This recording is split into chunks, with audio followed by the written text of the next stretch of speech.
What's going on, everybody? Welcome back to the NerdyMark channel. I am your host, Sid the NerdyMark.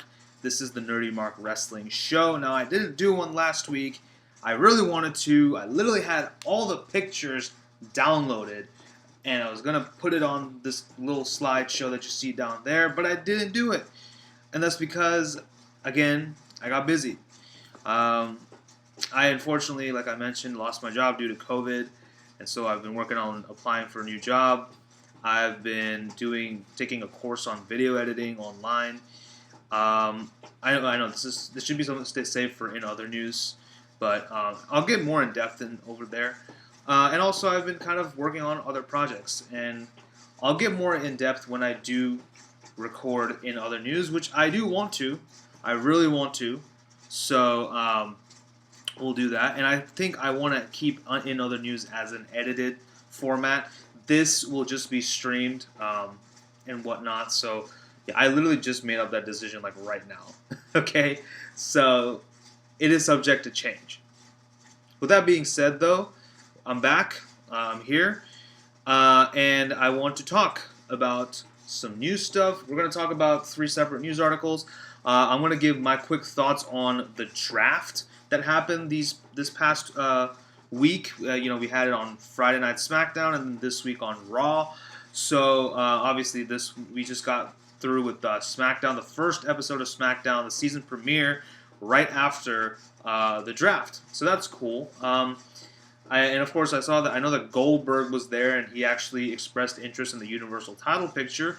Personally, I don't mind seeing that match because I kind of want to see Roman Reigns versus Goldberg, but I hope Goldberg loses that match. As much as he got me back into wrestling, I don't need to see Goldberg with another title for a while, okay? But anyway, that's not the news we're going to talk about, but I did want to put that out there. Oh yeah, and I think Ali joining Retribution was really cool. Gives them a little bit more extra layer to their character, to that faction. So hopefully we'll see where that goes. But with that being said, let's get into some news. Alright, sorry about that. So the first piece of news concerns Authors of Pain, AOP, who were let go earlier this year. And it seems that Paul Ellering has talked with Akam and Rezar in the past few days. And he basically released a statement on the Unscripted podcast, and he said this. He had this to say. He said, Paul Ellering says, yes, we speak maybe once a month, and right now they're both home, and they can't do anything until December. So just bidding their time, but I do talk to them. So, that's pretty interesting. So it looks like they still have that no-compete clause, and it goes on until December. So I guess we're not going to see them anytime soon. We're not going to see the AOP, Akam and Rezar, real names Gazim Selmani and Sunny Dinsa. Akam's name is Sunny Dinsa, and Gazim's name is Gazim Selmani is Rezar. So we're not going to be seeing them anytime soon, at least not this year. Hopefully after that we'll see them in other places. Obviously, definitely AEW would be an interesting place, although their tag team division is pretty much stacked. I don't think we need too many more tag teams right now. I think, like I said, we have so many great tag teams in FTR, the Young Bucks, of course, Penta and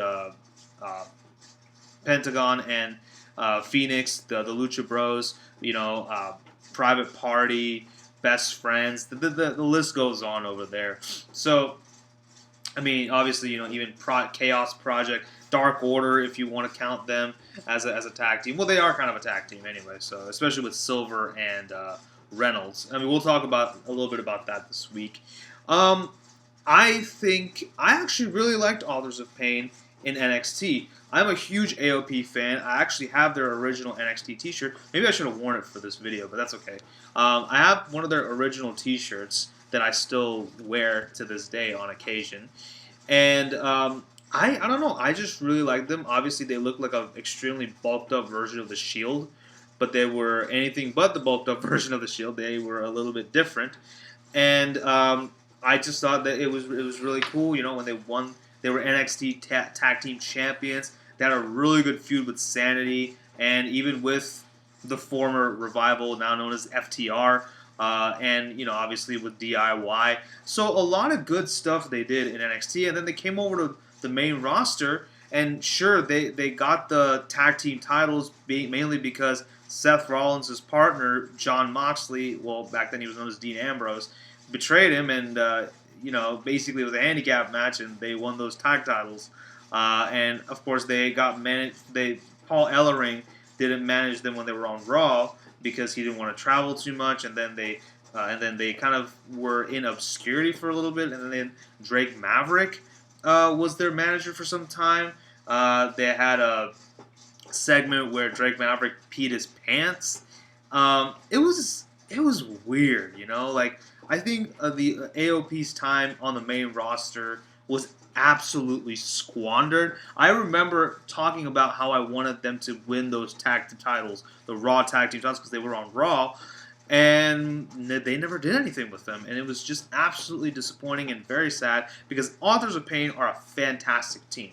So hopefully Akam and Brazar, wherever they go, they find success. I would definitely, maybe AEW would work, but like I said, their tag team division is already stacked. I don't mind seeing them in Japan, New Japan. They could be a part of Suzuki Gun because I think that would make a lot of sense. They could go to Impact Wrestling. They could go to Ring of Honor and do some stuff there. Hell, or they can just can they be in the Indies? Are the Indies doing shows right now? I'm not sure, but definitely right now I think the places that are hiring, I guess, are like Impact and Ring of Honor and AEW and all those other places, and even Japan, New Japan. Hell, I mean, if they join Bullet Club, holy shit, that would be crazy. But I want to see them, in some good matches. Like, hell, I would not mind seeing them versus FTR and AEW. That would be pretty cool. But like I said, AEW's roster, super stacked already. So I think they should go elsewhere. But wherever they go, I wish Akam and Razar, or of course Sunny and Gazim, a very fruitful career, a very fruitful future, because I will be keeping a close eye on them because I'm a huge fan of these guys. So, and they really definitely deserved a lot more on the main roster. And I do hope Paul Ellering does go with them and, just does whatever, and just is able to, do so much because he did a lot for them, and I hope he continues to do that. But anyway, with that being said, let's move on to our next piece of news. And this news is that Raw Underground is officially canceled. That's right. They tried to do this kind of shoot style wrestling show for like the third hour of Raw, and it didn't really work. It was kind of trashy, really. So, of course, right now, apparently, from what I've heard, it seems like it's because of the whole scare of COVID-19 that they have kind of put it on the shelf for now. What's the matter, Vince? I thought COVID wasn't real. Anyway, so I'm not gonna lie. I hate seeing stuff fail, but you just gotta know if your idea is not working. You gotta know when it's time to call it quits. I think Raw Underground, it meant extremely well, and they put an honest effort to it, but it just didn't click with the fans. I mean, Aleister Black and Kevin Owens, their first match was on Raw Underground. What in the world, And Raw Underground almost felt kind of like main event. It felt like the fodder of the NXT, like the enhancement talent in NXT. Oh, you can't go to the main roster yet, but we still want to keep you on the main roster, so we'll put you on Raw Underground instead. And I felt like it definitely devalued a lot of superstars. I know Braun Strowman was doing a thing with Daba Kato over there. I didn't really get it. I mean, I kind of understood what they were trying to do. I mean, they're trying to either rival MMA or New Japan. I don't know which one they're trying to rival. Okay, Because New Japan, obviously they do shoot style or strong style wrestling over there, where they're actually hitting each other, which is actually awesome. I love that stuff. I really need to watch more New Japan. I really do. Tim and John, if they're watching this, they're definitely gonna concur that I need to watch more New Japan. But they'll make fun of me because they'll be like, "Oh, but it's not WWE, right? You fucking mark." Oh, I swore. I'm so sorry. I didn't mean to drop an F-bomb, but hey, that was Tim. Tim drops F-bombs, so I'm basically imitating Tim. So he would say the F word. So that's all. Okay. So it wasn't me. It was Tim. Okay. Anyway, no, I'm kidding. I'll take responsibility. I dropped it. I'm sorry. Anyway, with that being said, I think that Raw Underground could have worked. I mean, I feel like Raw Underground was like what the cruiserweight segment was way back in 2016, 2017, when the cruiserweights. I mean, they had 205 Live, but also they were being featured for they had like a couple of matches on Raw, and that's how Raw Underground kind of felt. So I don't know if Raw Underground should get like its own show on WWE Network. I actually hope not. But I think Raw Underground could have done. It had some potential, but like the ideas were really good on paper, but it just didn't pan out. So I'm kind of glad that they put it to rest. But if it's only because of COVID-19, then I'm a little concerned, because once this pandemic is over, are they going to bring it back? And if they do bring it back, are we actually going to see them put a little bit more effort into Raw Underground? Because that's what I want to see, So that's really all I got to say. I didn't really watch a lot of Raw Underground, but I just know that I saw a little bit of it. The presentation just didn't impress me. So yeah, it is what it is. But anyway, I just want to move on. Let's move on to our last piece of news, and it does concern one Will Ospreay. Now, I heard he's doing really well in the G1 tournament. He did turn heel on Okada, and he's apparently going to start his own faction. But more importantly, earlier this year, Ospreay and his girlfriend Bea Priestley were one of the two of the people that were accused during the whole speaking out movement of trying to protect somebody, who did protect their friend who apparently sexually assaulted someone. Now, obviously, Ospreay has deleted his Twitter and whatnot, and he was accused of blackballing. I'm actually just reading it right here. It says, I'm going to read the official statement from 411 Mania. Will Ospreay has officially deleted his account on Twitter. Ospreay was the subject of controversy during the speaking out movement this past summer, when he was accused of blackballing British wrestler Pollyanna, who retired from the wrestling business in December 2016. Pollyanna had accused a friend of Ospreay's, Scott Wainwright, of sexual assault, which was believed to be related. Ospreay is making his return as part of the new G1 Climax. Now, it has also came to light that Ospreay didn't do those things. From what I heard, Ospreay has been basically cleared of charges, and it was that particular wrestling company that was blackballing Pollyanna for trying to speak out against against Wainwright. So that kind of sucks, because I know my friend John of Armbar Audio was really kind of had mixed feelings. He was glad that Ospreay isn't a terrible human being, but he also kind of sucked that, because he was a huge Ospreay fan. And he was telling me, he's like, man, I just feel so bad about it, because, and I totally understand. It sucks because you love these people, you want to root for somebody, and then you see that in real life, they are not as good of a person as you think they are, and that sucks. But the thing is, it's kind of the same thing with something like Hollywood.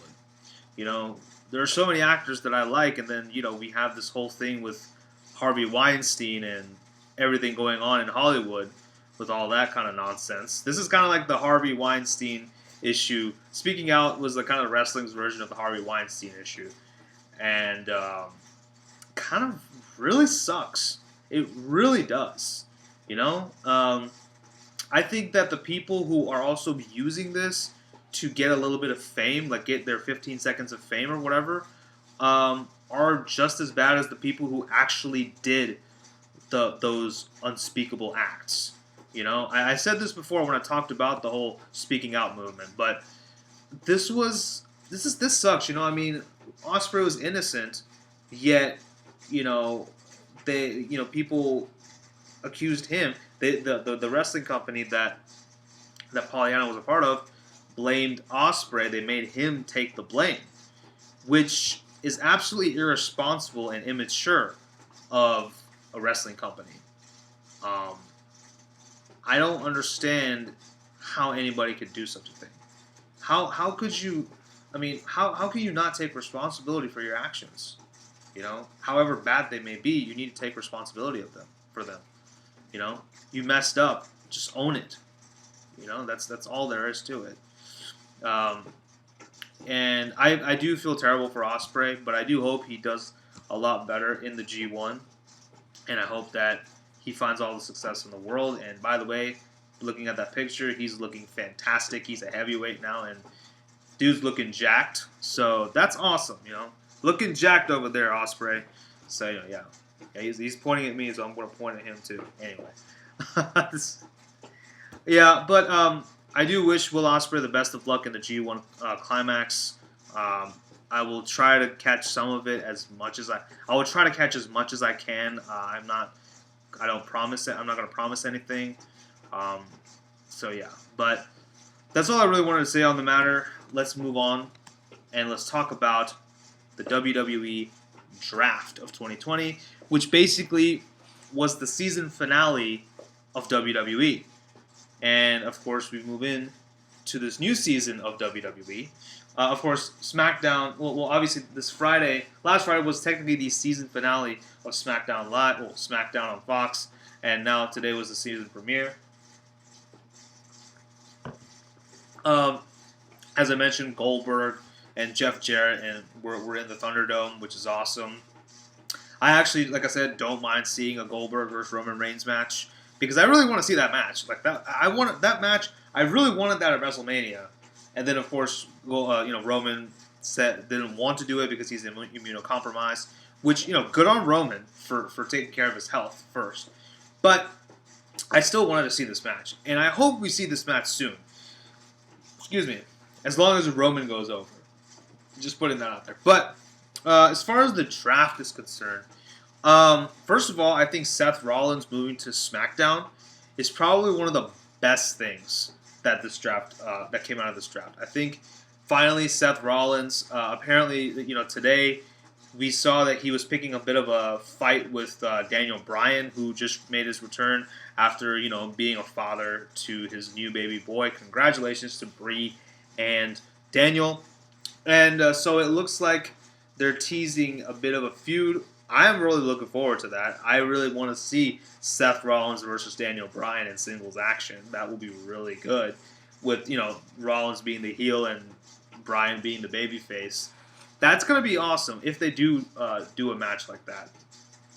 I was a little concerned when Rey Mysterio and Dominic went over to SmackDown too. I was like, oh my god, are they continuing the story? I guess they're continuing it with Buddy Murphy, but they're not really doing it too much with Seth. And that kind of makes sense because Buddy Murphy is the one who's a little bit more involved with the Mysterio family than Seth is at this point, since Buddy Murphy is hitting on Rey Mysterio's daughter.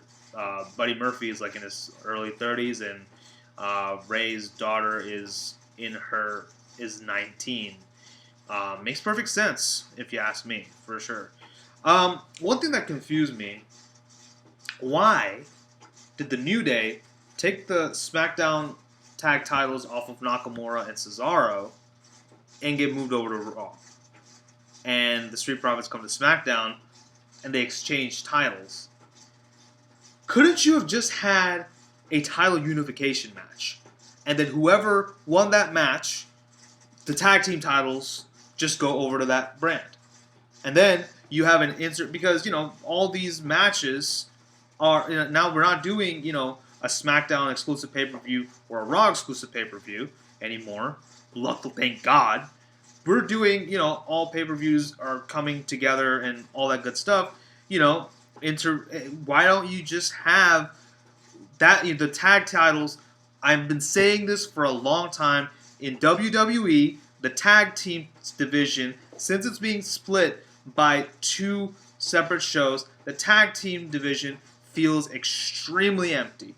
And they absolutely need to unify the Raw and SmackDown tag team titles and make it a floating title. Making floating titles across both brands. Raw superstars and SmackDown superstars can both contest for it.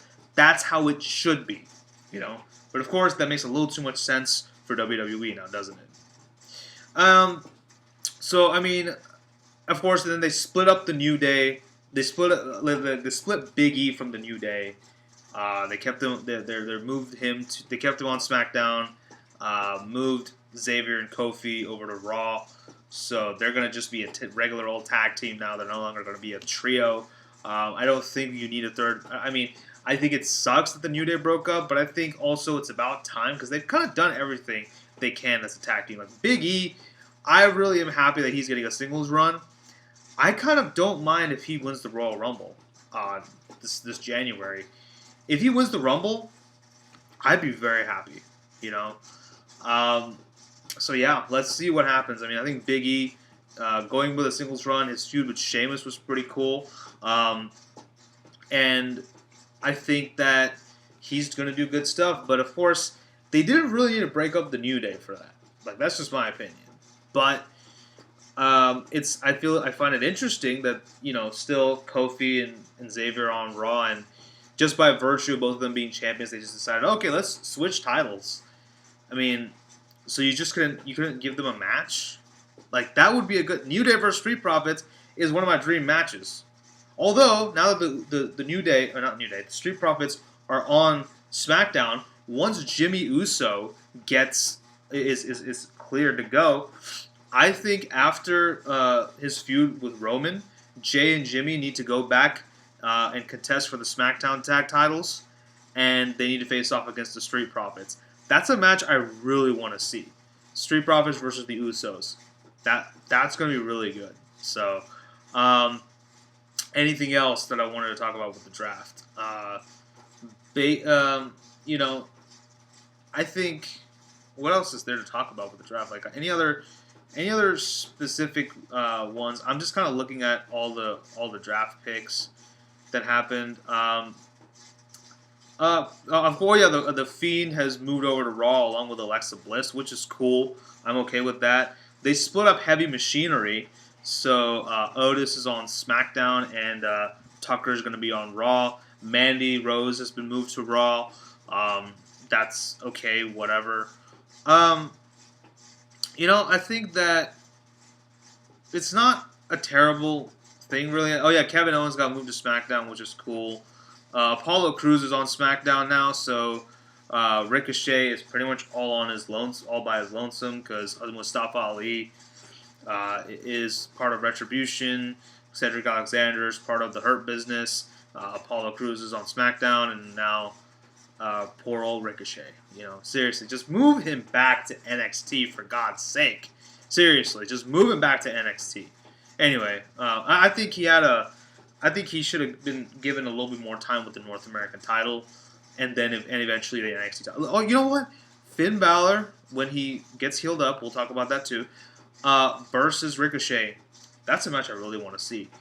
So, yeah. But overall, I mean, the draft was fine. I mean, it was okay. It was cool. I kind of kept up. So, I guess, you know what? I'll just kind of go over. I'm just looking at it right now. So, on Raw, we had Drew McIntyre, Bobby Lashley, R-Truth, AJ. AJ is on Raw now, which is cool. The Fiend, Randy Orton, Braun Strowman, Matt Riddle, Jeff Hardy, Keith Lee, Ricochet, Elias, Sheamus, Angel Garza, Humberto Carrillo, Drew Gulak, Tucker, Daba Kato, however you say his name, Titus O'Neil, Akira Tozawa, and Riddick Moss, Arturo Guas, and Eric of the War Raiders, or Viking Raiders. Now, I guess when Ivar is medically cleared, hopefully he'll join Eric. So, yeah. And the women, Asuka, Charlotte's on Raw now. Of course, Alexa Bliss because she has her whole thing with Bray Wyatt. So yeah, I mean, like, it's whatever. I'm not. And of course, yeah, the Miz and Morrison are on Raw now, which is cool. That's pretty cool. That's interesting. It's a good change of pace for them. Um, I was surprised with Jeff Hardy on Raw. That's fine too. Like, I don't think either brand won or lost the draft. I'm just glad to see like other superstars on, superstars like, for example, like Seth Rollins and AJ Styles, who were mainstays of both Raw and SmackDown respectively, kind of switching brands. That's pretty cool. I like that. Matter of fact, I don't mind if Drew McIntyre gets the title taken off of him by AJ Styles, and Seth Rollins takes the title off of Roman Reigns. Well, I don't want Seth to take the title off of Roman Reigns. Nah, I don't need Seth and Roman anymore. I mean, the Shield stuff is over. There's no more Shield anymore. It's done. Moxley is not coming back, so there's that. I don't know what I want to see there, but I mean, Seth Rollins versus Daniel Bryan seems very promising, so that's there. I don't really, like I said, I don't think anybody won or lost the draft. I think both brands got some decent picks. So let's see what they do with them going forward. That's my only concern. What will they do? Will they push these stars? Will they, keep them locked down somewhere? What are they going to do? I don't know. But with that, I guess, let's hope Raw gets better because of this. I mean, they got some good stars from SmackDown. Like I said, AJ and Jeff are there now, which is great. They can mix it up with so many of the other talent. Like I said, AJ versus Drew, that would be a great match, It sucks that Randy Orton is still on Raw because we have to see Randy Orton versus Drew McIntyre for the 5 millionth time. You can't move the man to SmackDown for some reason. Anyway. But, I'm glad The Fiend is on Raw. I think, honest to God, I kind of wanted The Fiend to be on Raw just because, he does the whole red stuff, and Raw is red, And the Fiend and Alexa Bliss on Raw, I mean, that's the one story that's really intriguing for me. So I'm glad. So that's a good pick for Raw. So that would be cool. And, of course, on SmackDown, I'm loving everything they're doing with Roman Reigns. And the Usos. I really do hope down the line we do have the Usos joining with Roman Reigns. Apparently, that's that's in the books, in the pipeline. Roman Reigns to have a faction with both the Usos and then 2 other people. Apparently, I mean, if AOP sign new WWE contracts, they can totally come back around that time. So we'll see. With that being said, I don't really have much else to say about the draft. So what do you guys think about all the draft picks? What are some of your favorites? Let me know all that stuff in the comment section below. But with that, let's get into our show reviews, and we'll start with AEW. Now, AEW was a very entertaining show. It had a lot of good matches with pockets of fun-filled segments, sprinkled throughout. A couple of things I want to talk about. Definitely the match between Orange Cassidy and Cody. That was fantastic. Although Cody changed up his hairstyle again, which is weird. It was for the TNT title because he won it off of Brody Lee last week. Brody Lee is not buried, okay? Brody Lee is not buried. He is going to be fine, okay?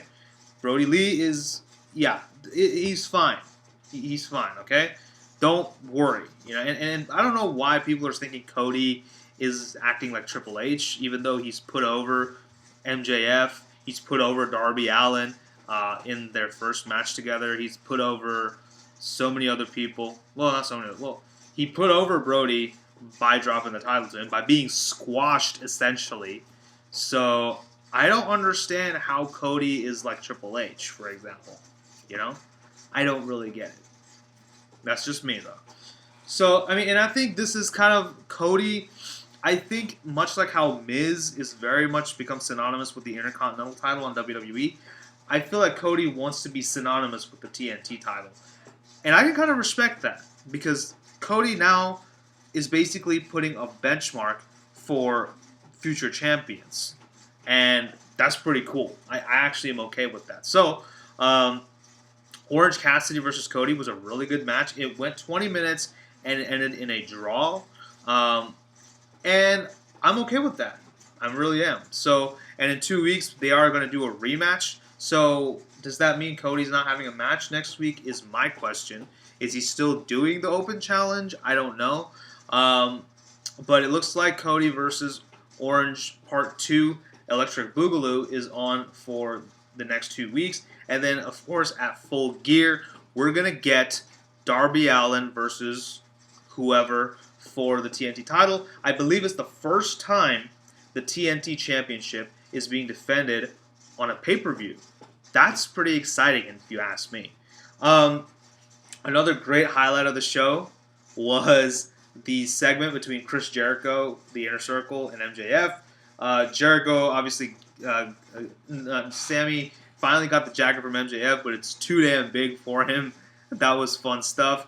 MJF says that he maybe, possibly, probably is thinking about perhaps joining the Inner Circle. So that's interesting. And of course, Jericho proposes that they have a steak dinner next week. I mean, the sexual tension between MJF and Jericho is absolutely real, and I love every bit of it. So I have a feeling that MJF is going to get into the good books of Chris Jericho, and he's going to turn on him. That's what's going to happen.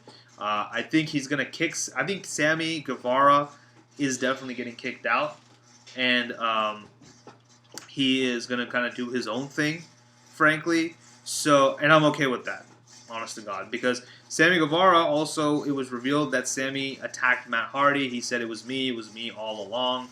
It's me, Austin. It was me all along, Austin.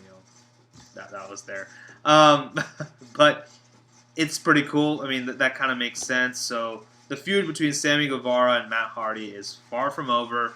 I'm guessing we're just going to have another match with them both at Full Gear. Hopefully this time it's just a pure wrestling match and no hardcore stuff, because I don't want Matt Hardy to die. And this time I think Sammy should go over. That's my opinion. Because he doesn't need to lose all the time. He should get some wins by himself. But yeah, I like how Sammy Guevara is kind of slowly being singled out of the Inner Circle and kind of starting to come into his own. That's pretty cool. I'm actually very happy to see that. So hopefully this means that we're getting a singles run for Sammy Guevara, because damn it, he deserves it. Of course, the main event was fantastic between Lance Archer and Jon Moxley. Lance Archer wore gear very similar to that of his gear that he wore in New Japan for their Texas Death Match at Wrestle Kingdom earlier this year. So that was pretty cool. It became a no DQ match after Mox and Archer just going to keep their hands off of each other backstage. Excuse me. So that was cool. And this was a good match. I mean, it wasn't nearly as brutal as their Texas Death Match, but it's fine. Moxley does beat Archer to retain. Archer hits the blackout, and Moxley kind of converts it into a crucifix pin. Well, not a crucifix, just into a roll-up, and wins the match. Surprisingly, he doesn't use the paradigm shift. Okay.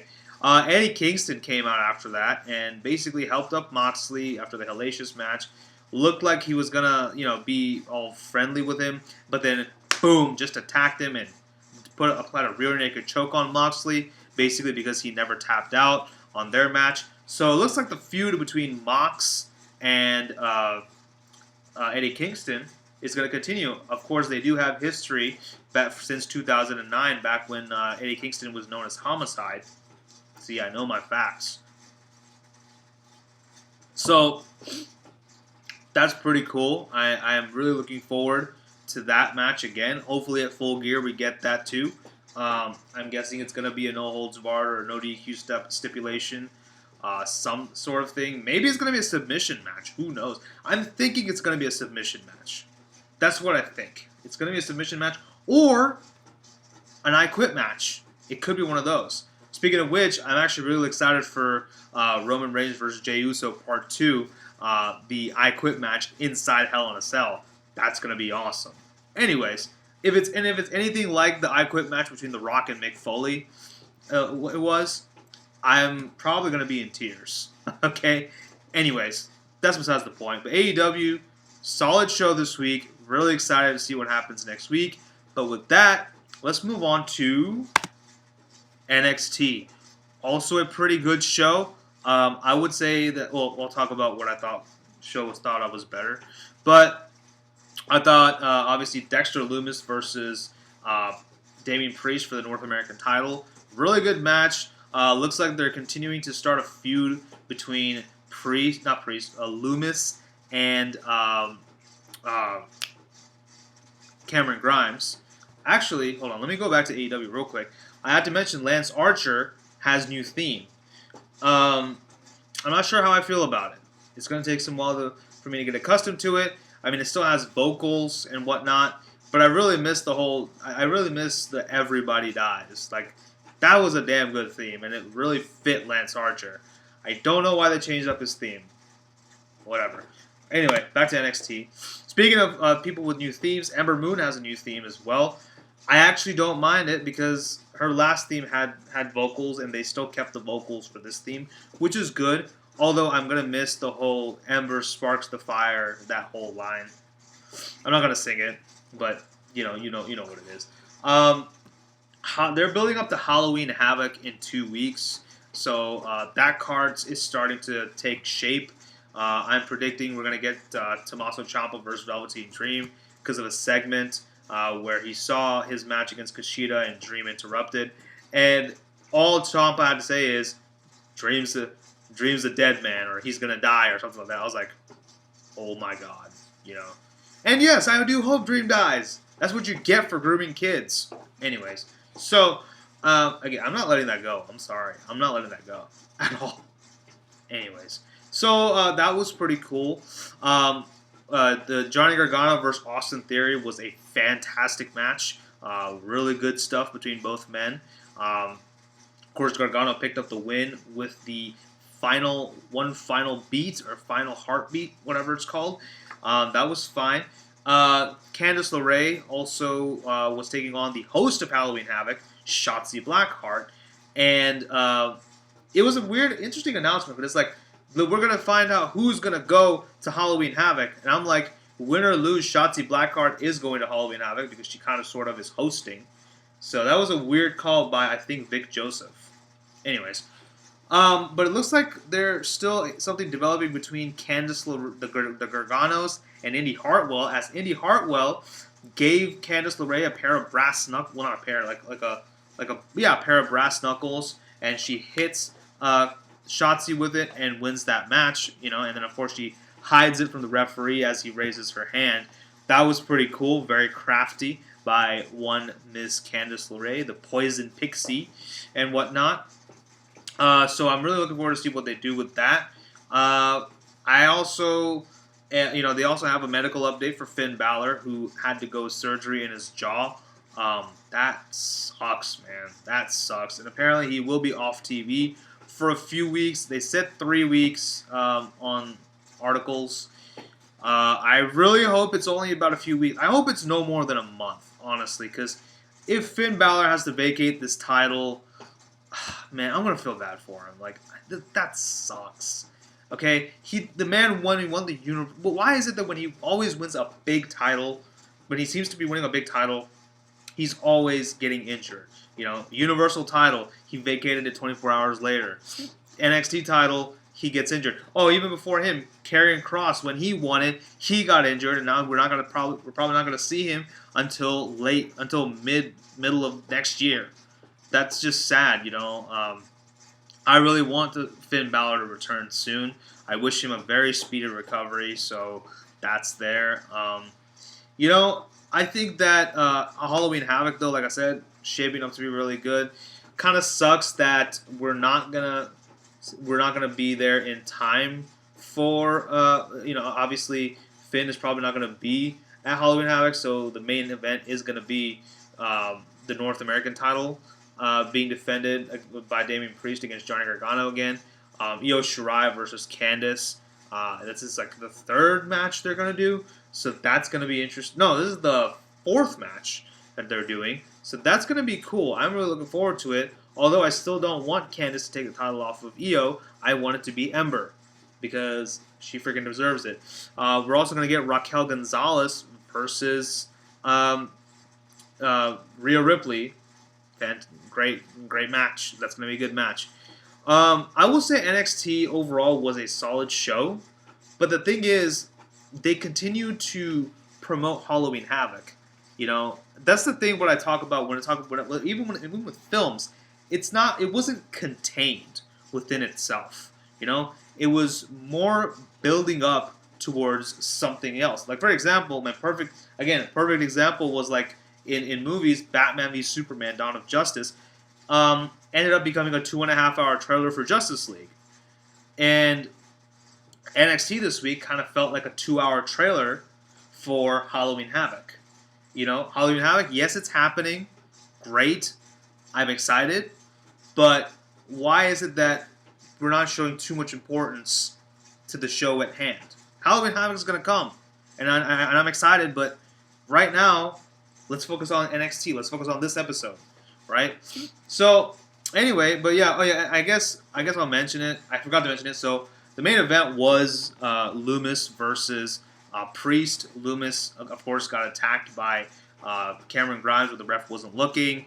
And, obviously, Damian Priest took advantage, won the match. And he saw Cameron Grimes and hit him with a reckoning and told him to stay out of his business. Then Johnny Gargano came out with a chair and whacked Damian Priest across the back. That's what William Regal said, that, that both of them, obviously Io versus Candice is happening, and Gargano versus Priest is happening.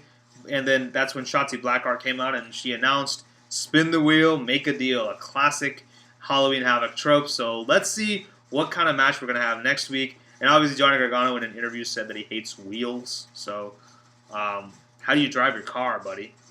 Is my question.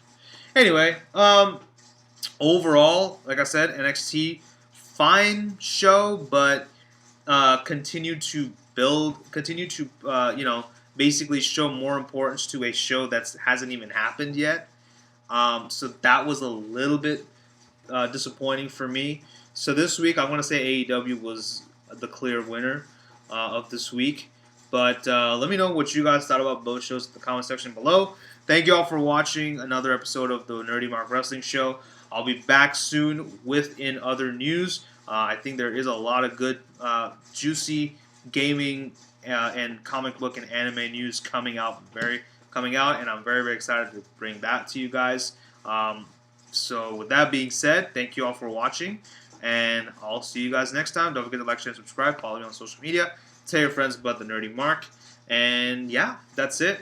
Stay safe, take care, and I'll see you next time. Bye-bye.